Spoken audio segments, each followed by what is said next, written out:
CP Rai ji, सवाल इसी बात को लेकर है कि ये जो दोहरा चरित्र है ये क्यों नजर आता है बार बार, और क्या ये वाकई में जैसा बीजेपी आरोप लगा रही है कि ये डुप्लीकेट कांग्रेस हो गई है? पहली बात तो प्राची, बहुत दिन बाद आपके चैनल पर आया हूं, लेकिन इतनी घटिया डिबेट का कम से कम मैं कल्पना नहीं करता। दो राष्ट्रीय पार्टियां हैं, अवस्थी जी हमारे मित्र हैं, इतने घटिया स्तर की डिबेट, इतनी घटिया स्तर की बात तो दोनों तरफ से हुई है। शहजाद ने भी वही तरीका अपनाया, दूसरे ने भी वही तरीका अपनाया, और मैं तो अभी तक ये नहीं समझ पा रहा हूं, या तो ऐसा है कि इस वक्त अमृत उत्सव चल रहा है, अपनी बात रख रहा था, तो एक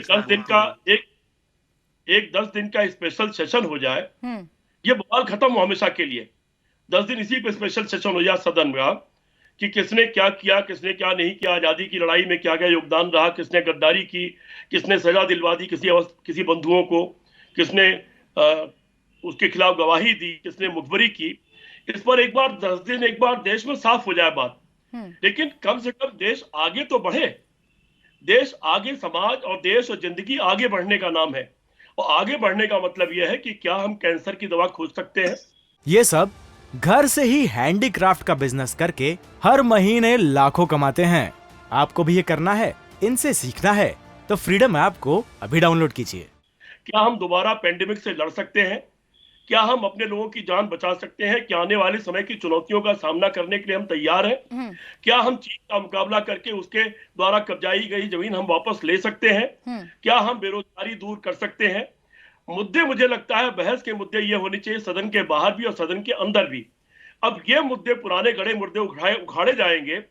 सिवाय इसके अगर आप ये कह रहे हैं, अवस्थी जी मेरे मित्र हैं, कि उनके खिलाफ ऊपर डाक टिकट जारी किया गया, तो डाक टिकट जारी किया गया तो हो जाने दीजिए।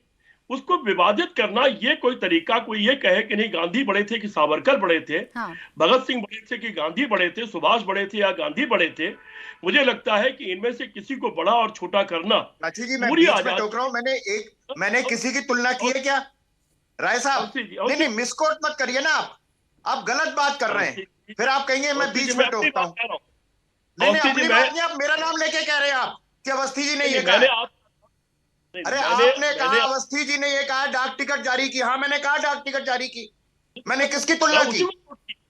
पूरी देखिए, मैं तो शब्दों का ही आदमी हूँ, एक भी शब्द गलत साबित नहीं होगा। पूरी बात कर लेंगे, बात समझ में आ जाएगी। बीच में आपने मुझे मिसकोट किया, मैं निश्चित रूप से काउंटर करूंगा उसको। मैं भाषा का ही आदमी हूँ, एक भी शब्द अनर्गल नहीं बोलता। अरे मैं भी भाषा का ही हूँ भैया, हर एक आदमी भाषा का ही है यहाँ पर। आप ये बताइए, कुत्ता कहना कौन सी भाषा है? चलिए आप बोल लीजिए, फिर मैं बोलता हूँ। नहीं, आप बोल लीजिए ना, फिर आप नहीं बोलेंगे उस पर, मुझे मालूम है। आपके लिए ये कहेगा इस पर कोई बात नहीं है, मुझे मालूम है आप नहीं बोलेंगे। मैं साफ शब्दों में बात करता हूँ, सीधी बात करता हूँ, सिर्फ अपनी बारी आने बात करता हूँ। फिर बाकी मेहमान इंतजार कर रहे हैं। नाम लेके कहा कि गांधी बड़े या सावरकर बड़े, मैंने नहीं कहा। सीपी जी वो बीच में इसलिए आए थे क्योंकि आपने अवस्थी जी का नाम लिया था, तो वो बीच में आए थे क्लियर करने के लिए कि मैंने क्या कहा और क्या नहीं कहा। प्राची, मैं अवस्थी जी को बहुत अच्छी तरह जानता हूँ, मेरी मित्रता है, अच्छा मेरे रिलेशन है इनसे। और मैंने रेफरेंस खाली डाक टिकट वाले इशू पे इनका नाम लिया, बाकी बातें मैं अपनी तरफ से कह रहा हूँ, क्योंकि आपका बड़ा चैनल है, क्या लाखों करोड़ों लोग सुन रहे होंगे, इसीलिए मैंने कहा 10 दिन की स्पेशल बहस हो जाए। मेरा कहना यह है कि इन मुद्दों का कोई मतलब नहीं है। इतिहास लोग अपने आप पढ़ लेंगे, इतिहास लोग पढ़ते हैं, उसके ऊपर कोई बहस करके देश को भड़काने की कोई आवश्यकता नहीं है। लेकिन सीपी राय जी, दोनों ही पार्टियों की तरफ से उठाया जाता है, इसलिए चर्चा का विषय बन जाता है। बहस हो और मुद्दों पर बहस करने से किसी को कोई आपत्ति नहीं है। एक मिनट जल्दी से कंप्लीट करिए सर। कांग्रेस असली है या नकली है तो कांग्रेस के लोग तय करें, ये देश की जनता तय करे, उनको जिताने हराने वाले लोग तय करें। और भाजपा मुखर्जी जी की भाजपा है या अटल बिहारी वाजपेयी की भाजपा है या दीनदयाल उपाध्याय की भाजपा है, ये उनके लोग तय करें। ठीक है सर, इसी को लेकर तो सवाल पूछा जा रहा है। सीपी राय जी, आप मुद्दों की बात कर रहे थे, उन मुद्दों पर चर्चा होगी अगर उन मुद्दों को कोई उठाएगा ही नहीं। ये किसने आजादी दिलाई, किसने आजादी नहीं दिलाई, अगर इस पर चर्चा करेंगे तो इस पर तो सवाल पूछे जाएंगे। मैं आऊंगी शहजाद आपके पास। राधिका जी बहुत देर से कुछ कहना चाह रही है। ऐसा नहीं, शहजाद जी आप बोल रहे थे, उस वक्त राधिका जी भी बोल रहे थे। मेरी बारे में कोई बीच में ठीक है, कोई नहीं बोलेगा। राधिका जी को पहले आने दीजिए। PCR बिल्कुल ठीक है, बिल्कुल इंश्योर करेंगे, लेकिन पहले राधिका जी राधिका जी, इतने सारे सवाल खड़े हो गए। मैंने जब आपसे मैडम सवाल पूछा था तो आप उल्टा मुझ पर ही गुस्सा हो गई थी। इन बातों का तो जवाब दे दीजिए कि ये होड़ किस बात की लगी हुई है, किसने दिलाई आजादी, कैसे दिलाई आजादी? अरे पूरे देश का योगदान था ना उसमें, ना कांग्रेस ना कोई और राजनीतिक दल।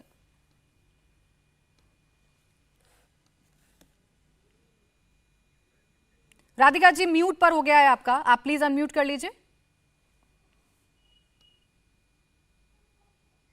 आपको मेरी आवाज मिल रही है? जी जी जी जी।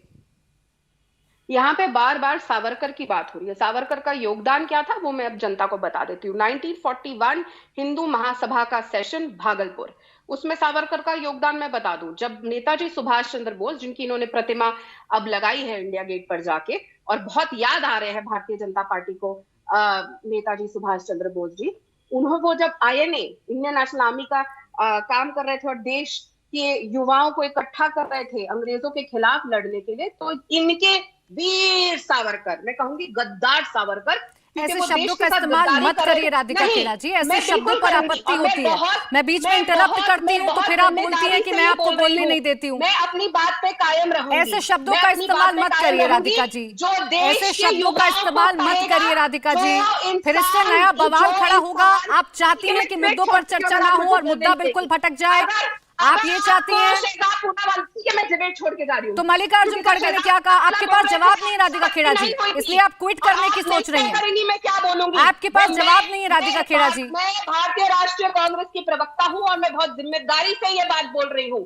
जो देश के साथ गद्दारी करेगा उसको गद्दार कहा जाएगा। जो देश के युवाओं को कहेगा कि जाके ब्रिटिश आर्मी ज्वाइन करे, हिंदू महासभा सेशन भागलपुर 1941, और ये रिकॉर्ड में है। और वीर सावरकर जो उनको कहते हैं ये वीर, उनकी किताब में भी लिखा हुआ है। मैं हिस्ट्री के साथ तोड़ताड़ नहीं करती, ना मैं अमित मालविया की व्हाट्सएप फैक्ट्री से चलती हूँ। ये सब घर से ही हैंडीक्राफ्ट का बिजनेस करके हर महीने लाखों कमाते हैं।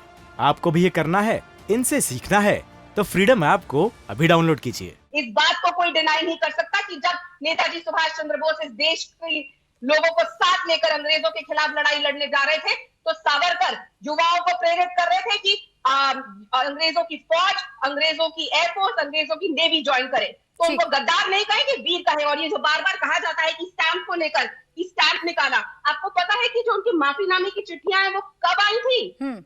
लाइब्रेरी में कब लोगों को पता चली थी? तब तक वो स्टैंप आ चुका था।